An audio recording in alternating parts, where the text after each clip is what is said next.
everybody. Happy New Year. Good morning. Welcome to Coffee Talk. I know some of you are looking and saying, where's Laura? She couldn't be with us today. She will be back at the next Coffee Talk. This is Deborah Steele. How are you, Deborah? I'm great, thank you. Hope everyone's having a lovely start to the new year. I'm saying thank you right off the bat for jumping in today. I appreciate it. Of course. We have Sandi Duncan with us today, which I'm really excited about. But before we get to Sandi Duncan, Deborah Steele, normally I have a conversation with Laura about what's going on in her studio. But I want to ask you a couple of different questions. For those of you who don't know, Deborah sold her studio more than 2 years ago now, or am I about Almost, 2 years? it's about 3. Yeah. Really?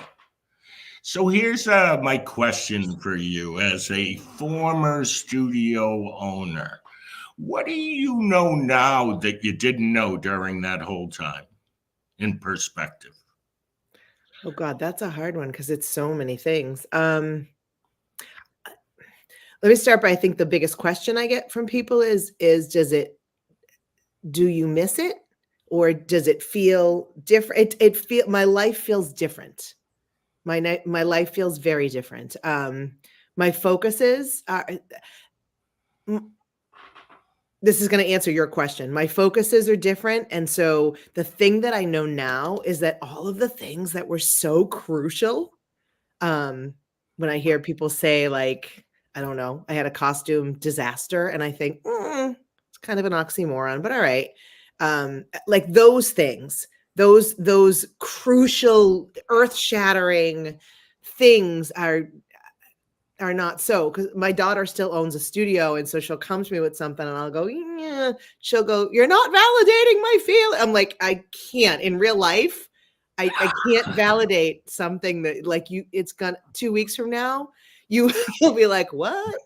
Yeah. So I think that's what I know. But you did live that way. Oh yes. I just wish I had known that this too shall pass. Like, it all will pass. It's never as earth-shattering as it seems. Good for those watching and listening as we enter the busy season here. What do you miss the most? I mean, it's hard. I don't miss it because I still work in that studio 1 day a week. So it would be the kids. And so I still get, they come in and we talk, and I still get the kids. And that would be the thing that I would miss the absolute most. I just went to competition on Saturday in Boston in a snowstorm, just because I promised him I would. Like, those things, if I'm going to miss it, then I'm going to keep it in my life. I don't want to miss it. Okay. As long as they'll have me. What's the thing you miss the least? Oh God, that's a list. The lift, did you say? I said that's a list. The deadlines, the constant feel of it's not enough. I'm not enough. Which, when you get out and you're not inside of all of that, you are enough. You're more than enough for the right people. So I think that's the things I miss the most, is the feeling of an adequacy that we're not reality. Gotcha.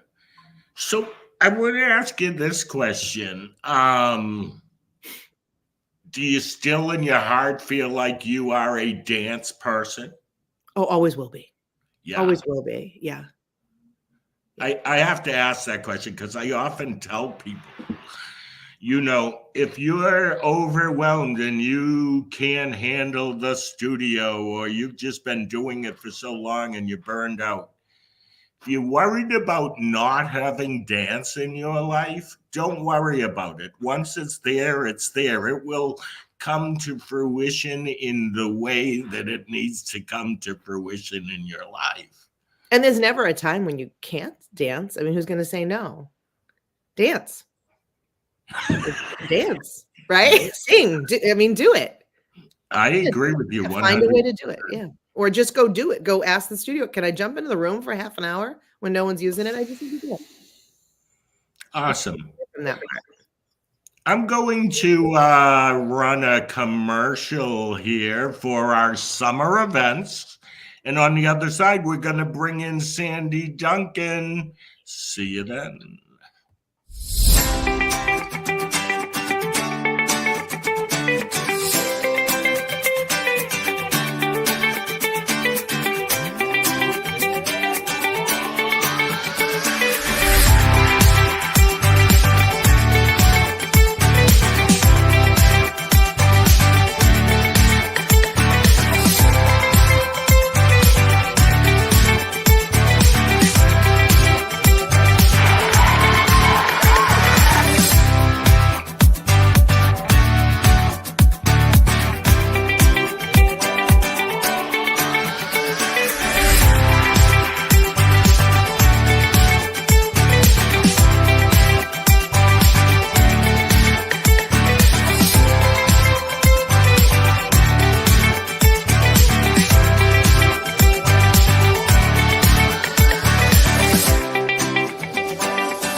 Oh, welcome back. Every time I see that commercial, I get excited. We're all going to be there next summer. We hope all of you will be there as well. Before I introduce Miss Sandi, the star of our show, let us know who's watching in the comments. Tell us who you are and where you are from. Miss Sandi, welcome, my friend. Hello, guys. So grateful to be here. Thanks for inviting me. Happy to spend the new year with you both. Love you, Sandi. Happy to have you here with us. Miss Sandi, I was trying to think of how long I've known you. Oh, wow. What do you think? Teenage? Yes, I think, oh, yeah. The first time I walked into a Gold studio was in Boston. I had gone for a commercial audition, or an ADAP commercial audition. And that's when I kind of got to know who the Golds were. And because I didn't grow up competing at all. And so that was the first time that I met you and your brother, and then got involved in DMA, and the rest is history. We've been working together for a long time. Yeah, So, long time. Yeah. I remember doing a dance competition, and it was, you had your own studio at the time. It was Sandi Duncan, Debbie Reynolds, and some other famous person. And I said, look at how awesome our competition is with all these famous people. Yes, I do remember that. That was funny. I do. I remember you being on the mic saying that. Yep. It's funny. Nowadays, people don't even know Sandi Duncan. They're like, a lot of the younger kids have no idea. Yeah, You know who she was. I gotta disagree. Everyone knows Sandi. Oh no, I mean the other Sandi Duncan. Oh, that's Sandi Duncan. The Broadway Sandi Duncan. Okay, like got I it. just, she's lucky she got your name. Oh, you're very kind. You're very, very kind. Sandi, what is your very first dance memory? Oh, wow. This is a lot. I mean, I was really young when I started dancing, and I wanted to dance because the older girls in my neighborhood danced, and they often would be out in their front yard dancing, and I would beg my mom. I was 2.5. I don't know if I have a memory of when I was 2.5, but I do remember watching them dance and begged my mom to take me. And so she finally did. And then I did the recital. Well, I went to the recital and I cried my eyes out and I never danced. And so we had an MC back then, and he held me like this the whole time while my class danced. And so my mom didn't take me back. And then I was so mad at her for not taking me back. And I begged her. I remember this as a 3-year-old. And so she finally took me back, and then I never stopped after that. So I do remember those early days of just wanting and feeling like I had to dance because all the older girls in the neighborhood were doing it. And it was, I don't know, it just looked so cool. And little did I know back as a 2.5-year-old, I'd still be doing it as someone that's almost 60 years old. Well, that's a good lesson for all of us taught through the years. And you have the kid who cries. Doesn't mean you're not going to become a dancer. Yep. Can't give up on those. Can't give up on those kids, because it's more just I think they have to be able to trust what's going on and trust the situation and know that they're safe. And that's all it is. It's not, I don't think it's, that they don't like it. I think it's just a matter of they need to feel safe. So I think we all need to feel safe in our lives. So no matter what age you are. So, yeah. Absolutely. Amen. So I actually, for those of you that are watching, we have two people on this. I was going to call it a call, but I'm not sure what you call what we do here. It's a broadcast. Who sold their studio. Sandi, you were once a studio owner, yes? Yes, I owned a studio for 9 years in Massachusetts and started off with Stars in My Eyes, and the first 3 years were phenomenal. And then after that, reality set in, and it sucked the life out of me because I let it. But I also was a person at that stage in my life, I didn't have a lot of inner strength, and I took things very personal, which, now after doing a lot of work in life, on myself and a whole different realm of life at this point. But way back then, I didn't have conferences to go to. I didn't have a big support system. And so I felt like in my life, I couldn't accomplish anything more than 10%. I couldn't accomplish being a mom more than 10% in the manner that I wanted to, or at that point I was married, or friendships, or, family. I felt like I couldn't accomplish anything to the point that felt successful in my own mind. And at one point, and I've shared the story before, but at one point, my daughter, who we adopted from Korea, ended up having a seizure and ended up in Children's Hospital for about a week. And as I was lying there in the hospital with her, I just knew that it was time for me to let the studio go, because as Deb said, we can dance anytime, anywhere. I knew that I could still teach, and I knew that I could still do what I love, but I didn't want it to suck the life out of me. And I wanted to be able to be the mom that I had waited to be for so many years. So I sold it to my ballet teacher, called her up one night after I got home from the hospital with our daughter, who was fine, and sold it a week later to her. And I stayed for 3 years to help the transition. And yeah, so that was the choice that I made in my life. And it was probably the best choice, one of the best choices ever. So, yeah. I don't know what year this was. Oh, goodness. You might know what I'm going to say, because I've always told you it was my favorite number, though you're an artist beyond what this number was. It was a frog number, ribbit. Yes. Do I have that right? Ribbit? Yes, you do, sir. Funky Frogs. Funky Frogs. I was running the dance competition. Could have been in Massachusetts, could have been in New Hampshire, but the number stuck out and still sticks out in my head all these years later. Yeah, that was a lot of fun. Those were back in the early days of creativity and trying to come up with new concepts all the time, and ideas that would inspire the kids, ideas that would inspire me, that would inspire an audience. Yeah, it was a long time ago. You just did a number it was in blue.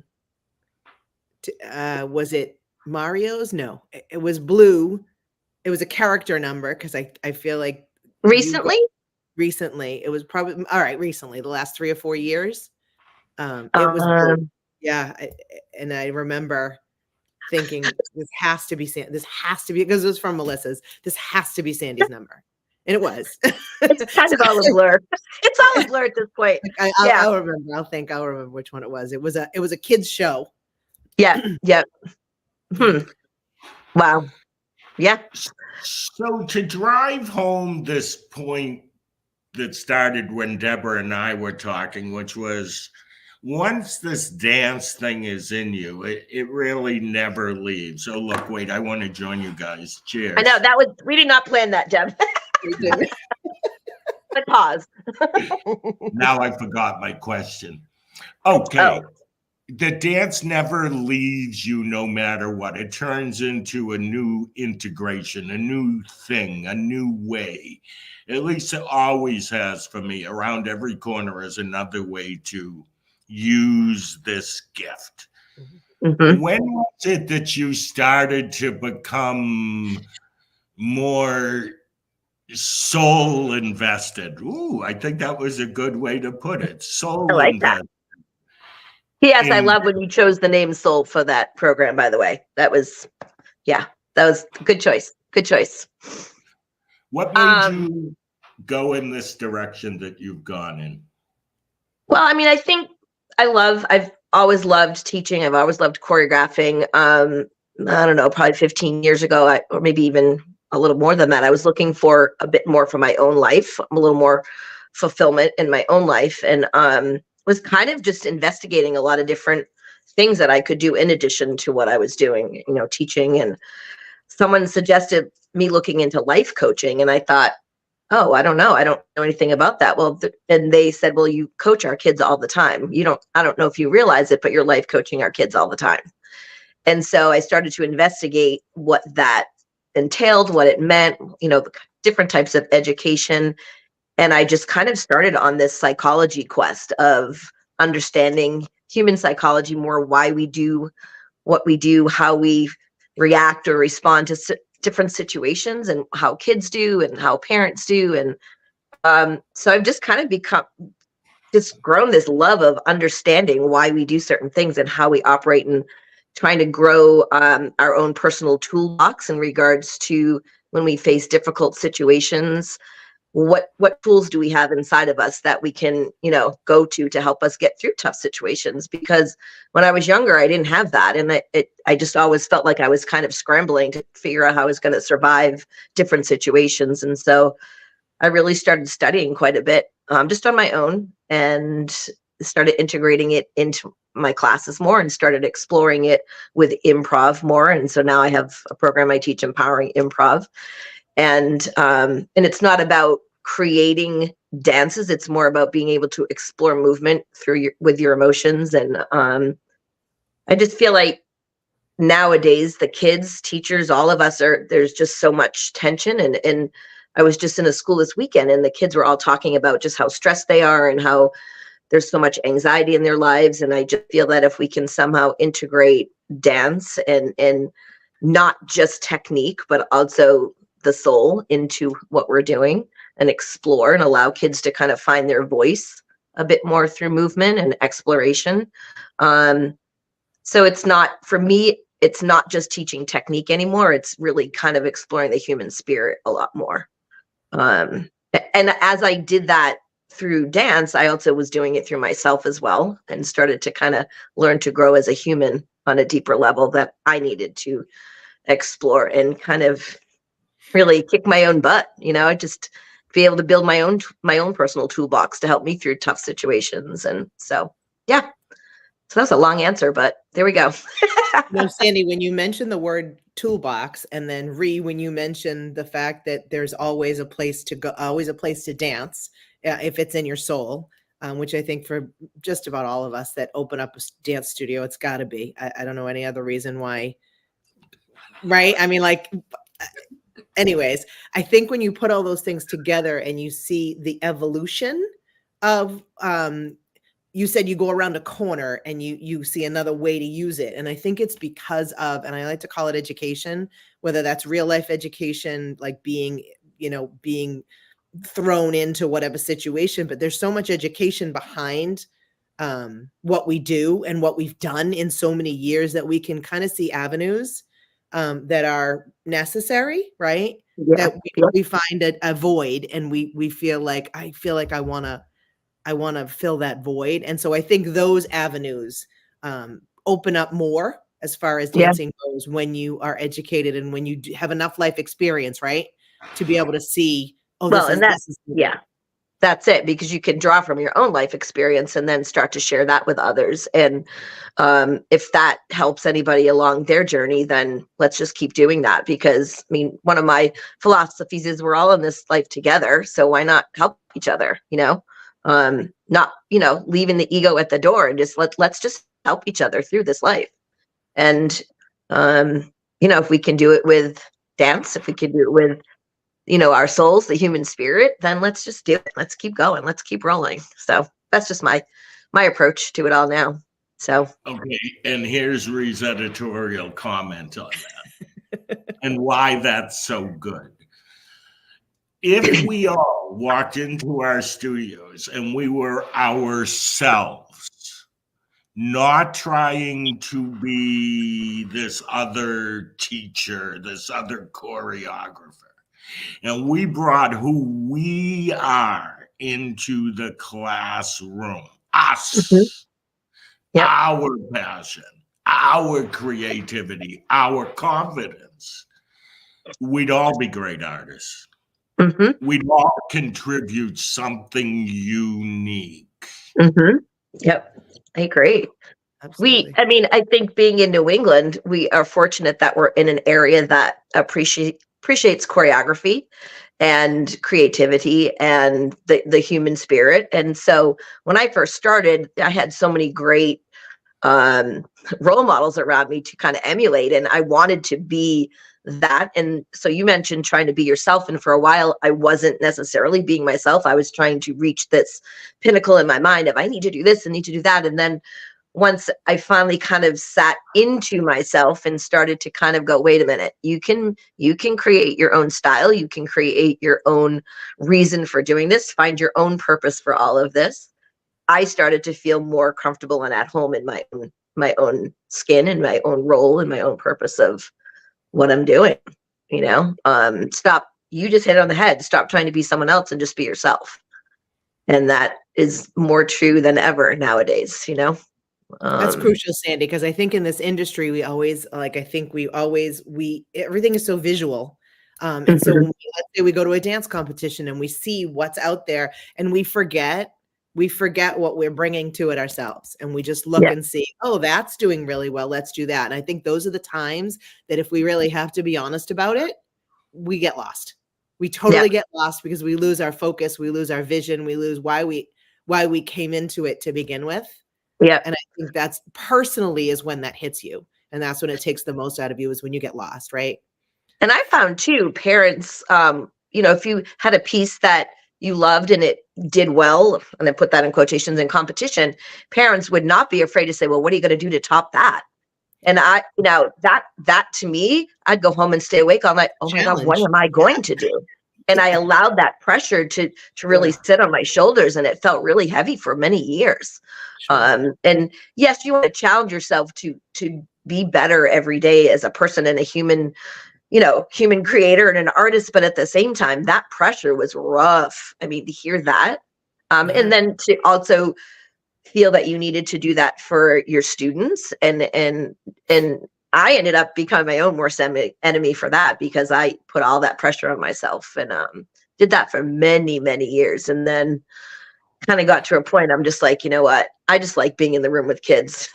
I just like working and teaching dance. I'm not going to compete with myself. I'm not going to compete with anyone else. I just need to do what feels right and purposeful for me, and it also comes with age and maturing. We all go through different seasons in our lives, but I think I've learned to start to really listen to my gut. And when something doesn't necessarily feel right to me, I'm not afraid to make a shift. And I did that way back with my studio, and it was scary, because it was almost in my own mind. Oh, well, I'm a failure now. But then I thought, no, I did it for 9 years. I had a successful studio, but now it's time for me to do something else. And so I'm learning even more now to listen to my gut and do what feels right, because life's too short to not do what feels right in your gut. So, and not worry about what other people's opinions are of that, because everyone's going to always have an opinion. But for me, the most important opinion is how I look at myself and how I feel about myself, and to be proud of what I'm doing and putting out to the world. So that's the opinion at this point now. So yeah. Agnes Strecker. Do you remember Agnes? Yes. She says she had a conversation with you around 10 years ago.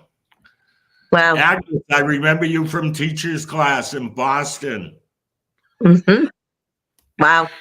Those were the good old days.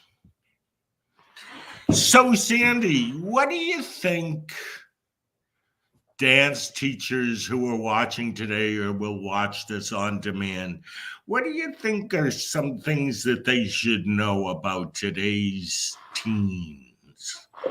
About today's teens.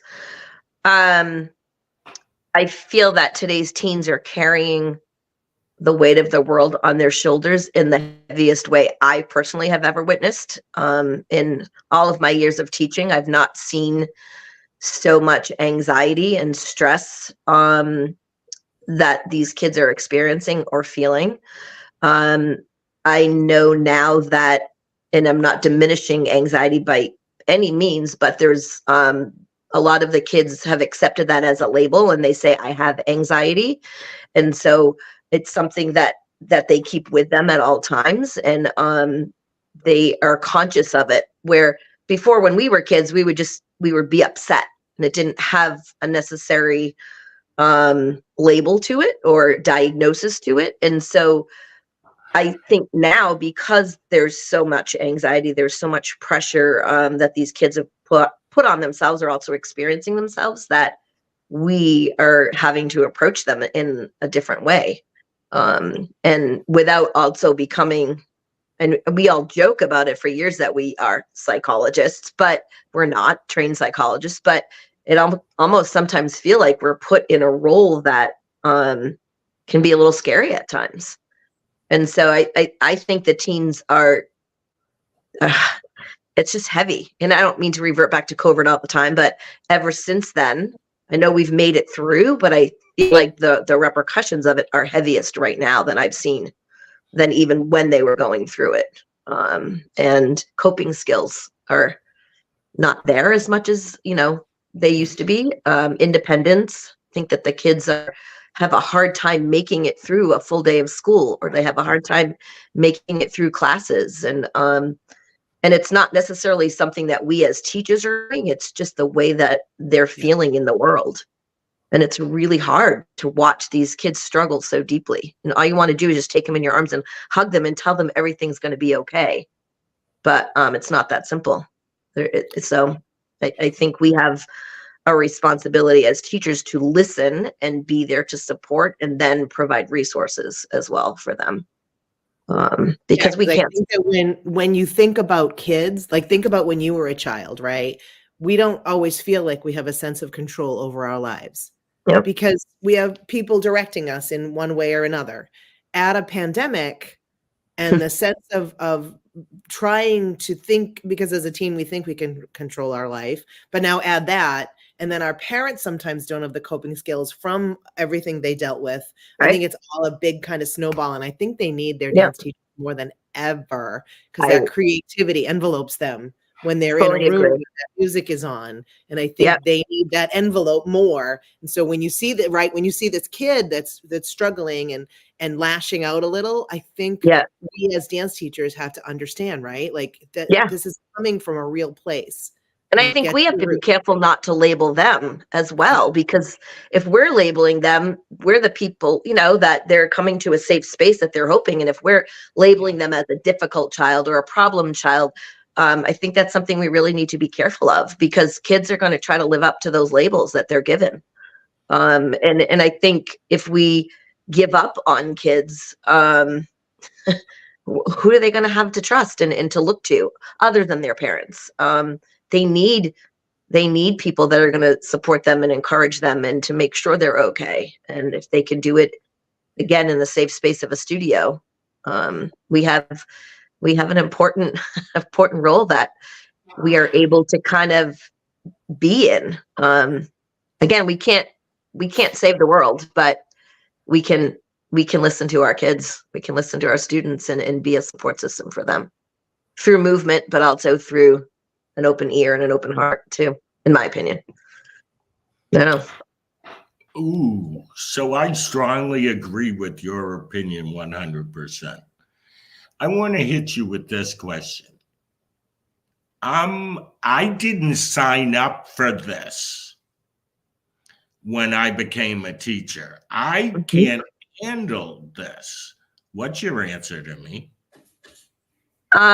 Create a group of people that can help you through it, support system. There are so many dance teachers that are out there that are so open and willing to support each other. You don't need to do this on your own.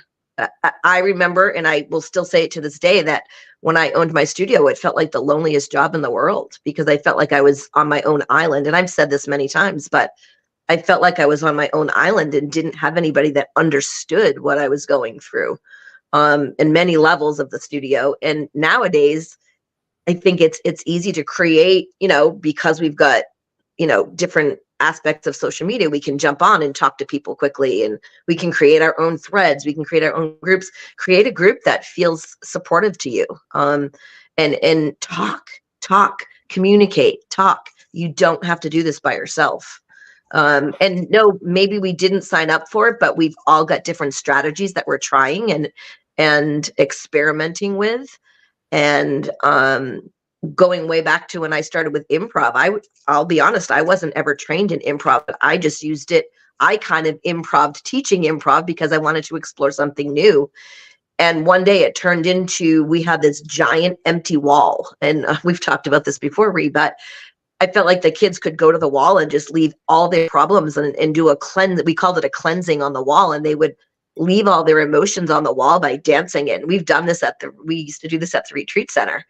And I just feel that exploring different ways to reach your kids, your students, and making sure too that you as a dance teacher feel healthy inside as well, because it's really hard to be helping a boatload of kids if you're not good inside yourself. One of the big things I try to reiterate, especially. Ooh, I just got to give that an ooh.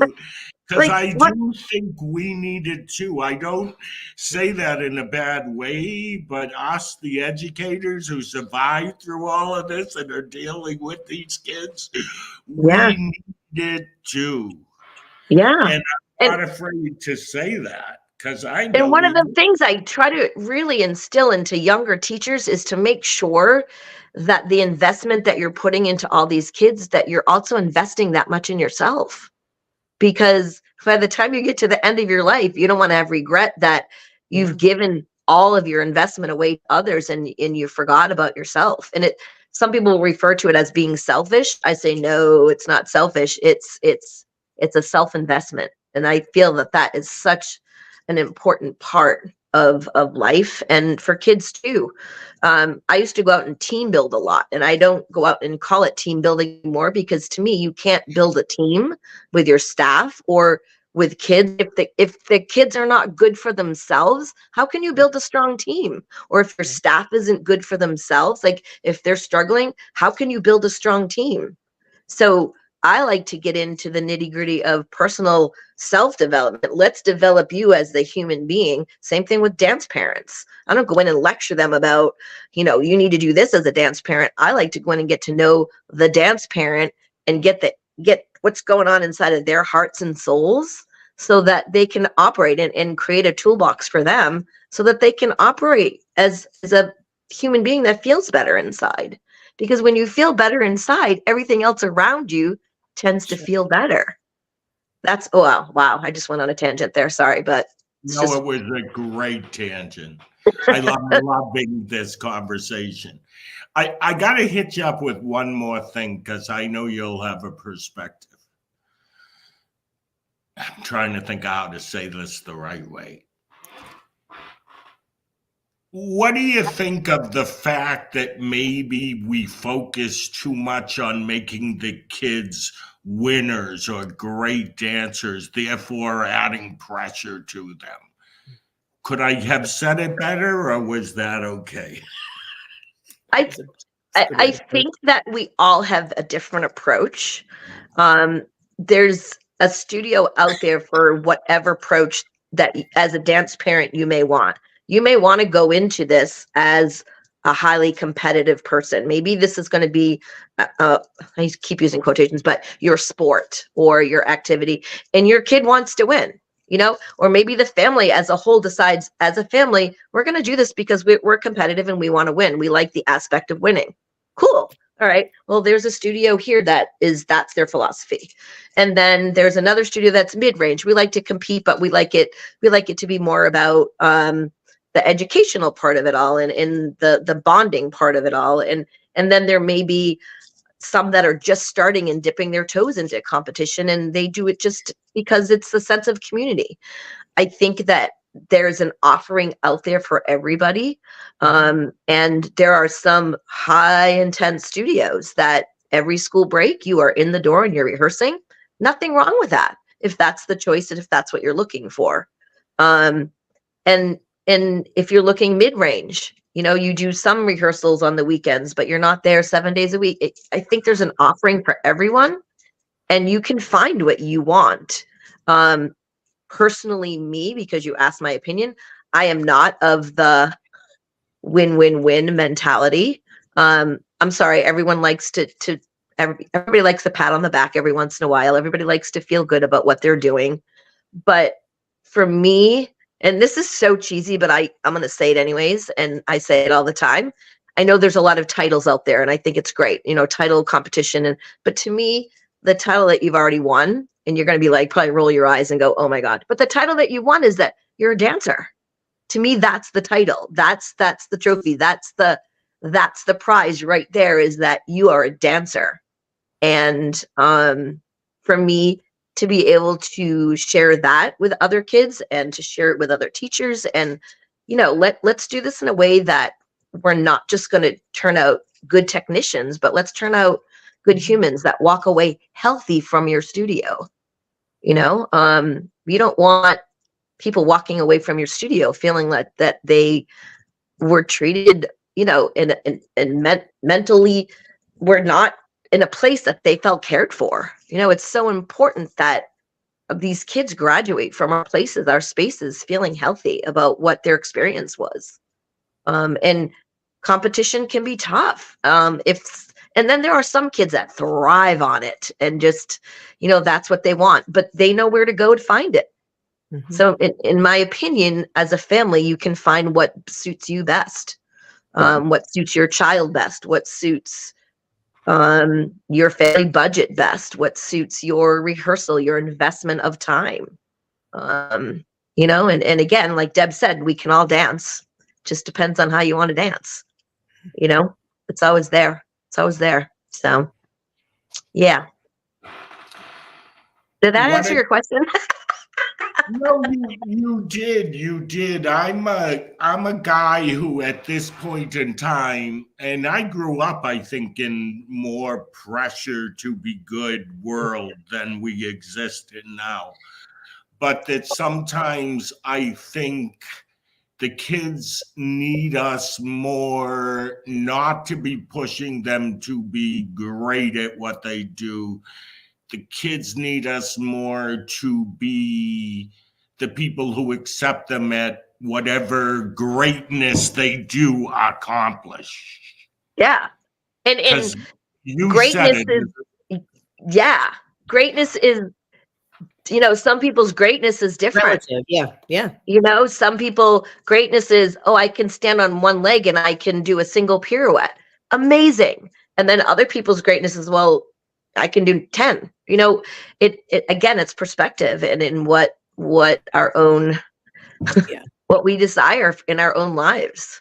And I think the terminology don't you think the terminology gets muddled? Is it skill level you're looking for or greatness? Like, what are you looking for? Because those are two different things, right? Yeah. So are we looking to, right? It's skill level you're talking about. And I think maybe when we're talking to like a parent or something, I think we have to use those, step back from the personal part of it and use those words just because the parents also see something that they think they want to emulate or their child wants to emulate, and they also lose vision and are lost. So I think it all goes back to if we get real, we just get real with ourselves and figure out what we need to do. I think the whole child, like you said in the beginning, you're absolutely right, Sandi. And I think that's why we love you so much, is because the whole child is so much more important. She's not sure why we love you so much, but I do.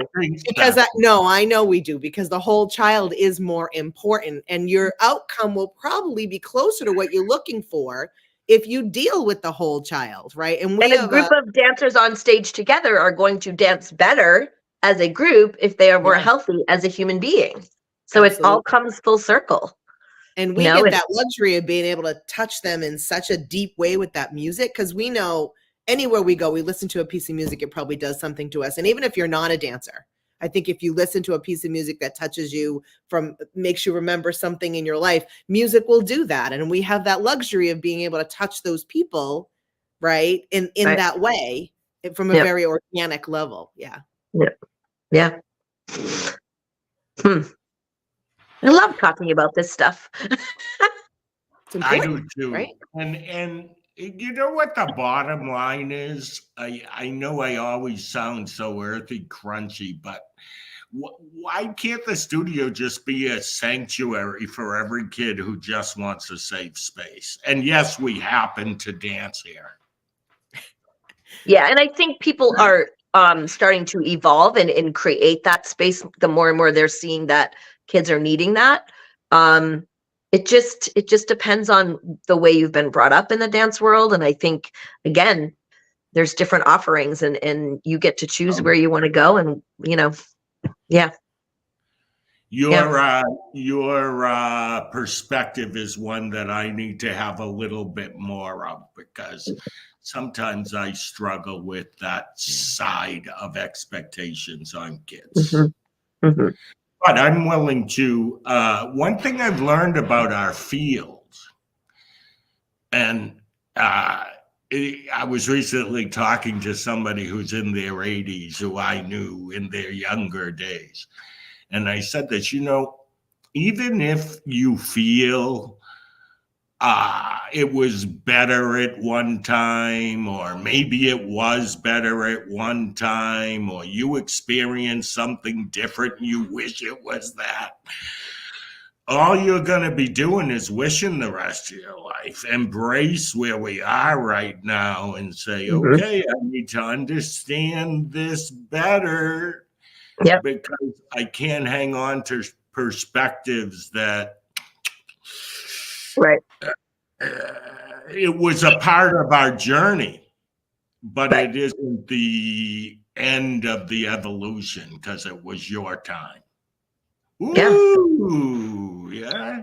Boom. Yes. Yeah.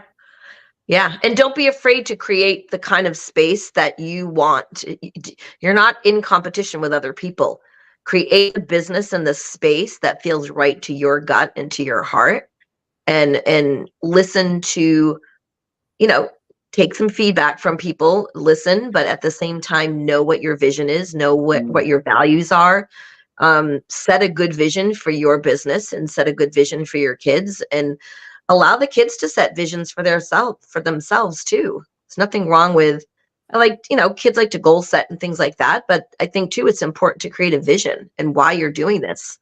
One of the things I encourage families to do is, after competition weekend, have a debrief with your family. Sit down and ask your dancer, how did this weekend feel to you? Where did it go? How did it feel good? How can we as a family support you more? What can we do better as a dance family to help you on this journey? And talk about it. Talk about this journey, because it's a big commitment from these families. It's a financial commitment. It's a time commitment. It's an energy commitment. And I think if the family can all come together and understand what their own vision is, the journey can be really a better experience for everyone involved. That's just something that I've really started to think about and do a debrief every, Monday night after everything's over. Let's sit and talk. Let's have a family dinner if that's possible. And let's talk about what we did right, where we can be stronger, how we can support you. And, I don't know, communication. Yeah.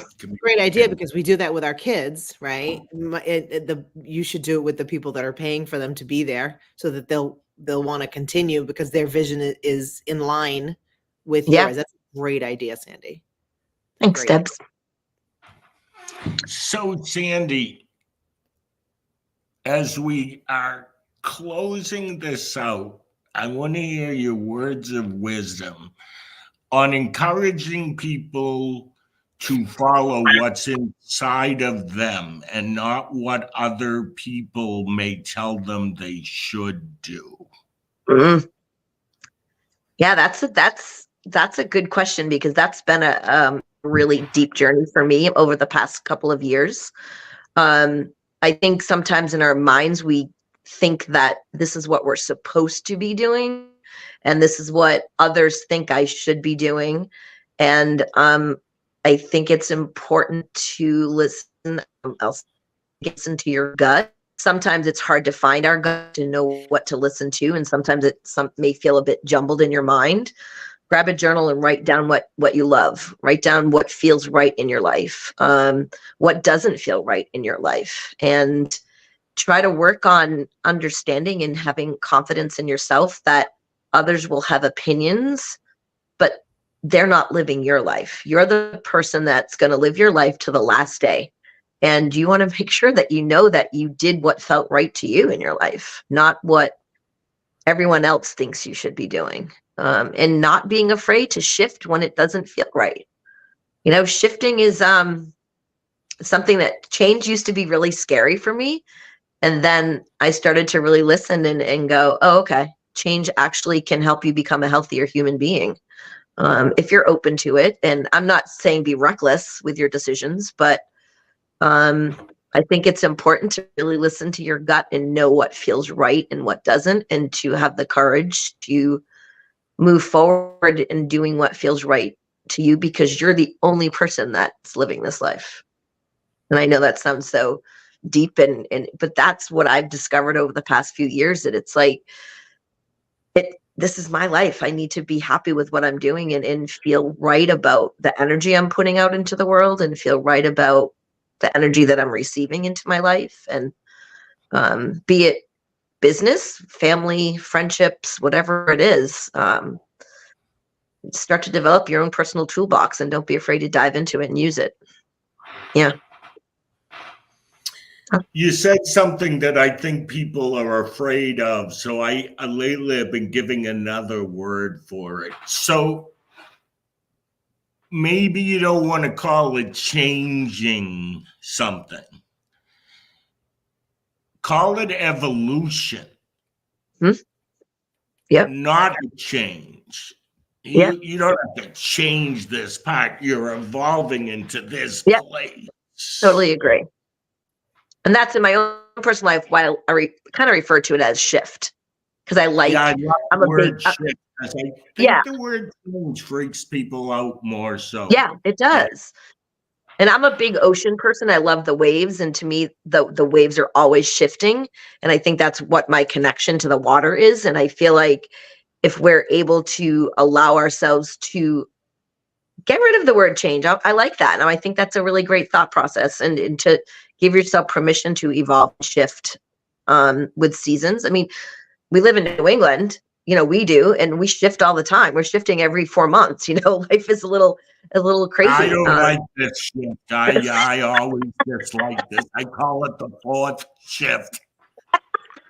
I'm sitting here. We had 15 inches of snow last night. I'm like in my glory. I cannot wait to get out and go play. I love getting snowed in. Love it.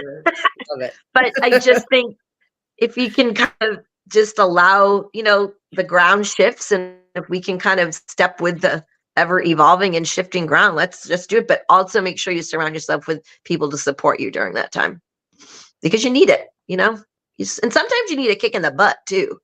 I love I have a great mentor that I work with, and he lives down in Florida, and he and his partner are happy to kick my butt anytime I need it.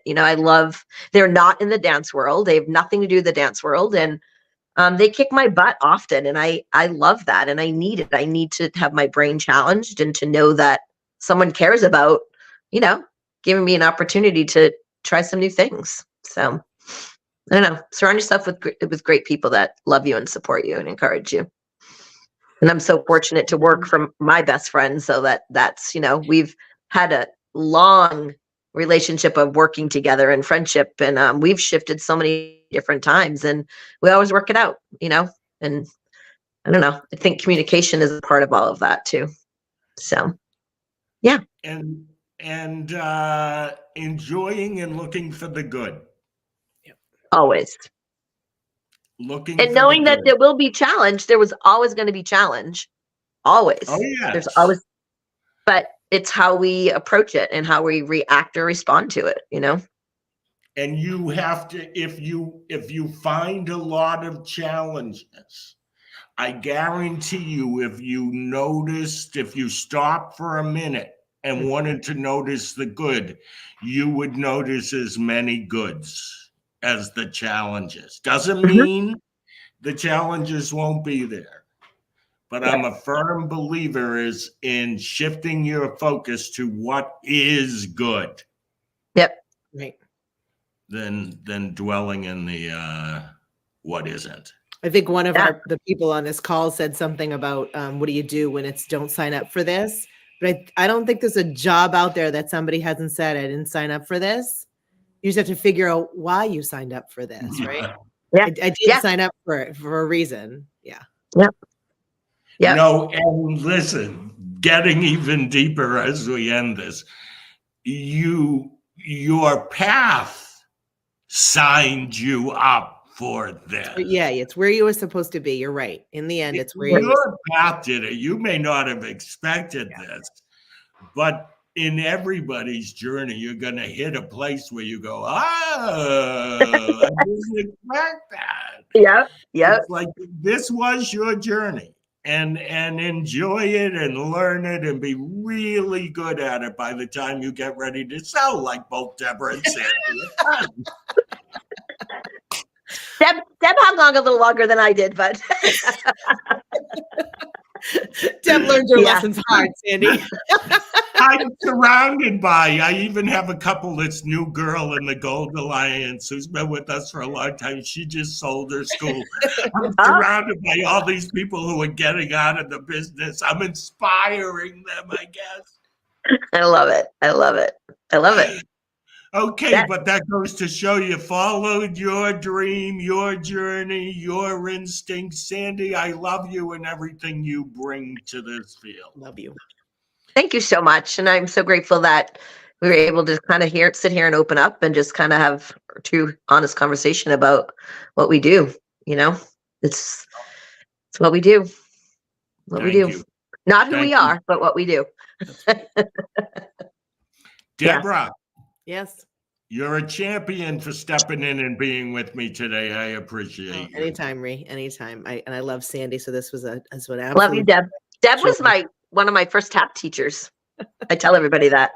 I'm not going to ask you how she was as a student. Same. I talked a lot. You don't change. I did talk. I did talk a lot. I just love to talk. I want to say hello to Tammy before we close this out. Tammy! Tam! Have a great day, everybody. Love you guys. Love you. Happy New Year. Happy New Year.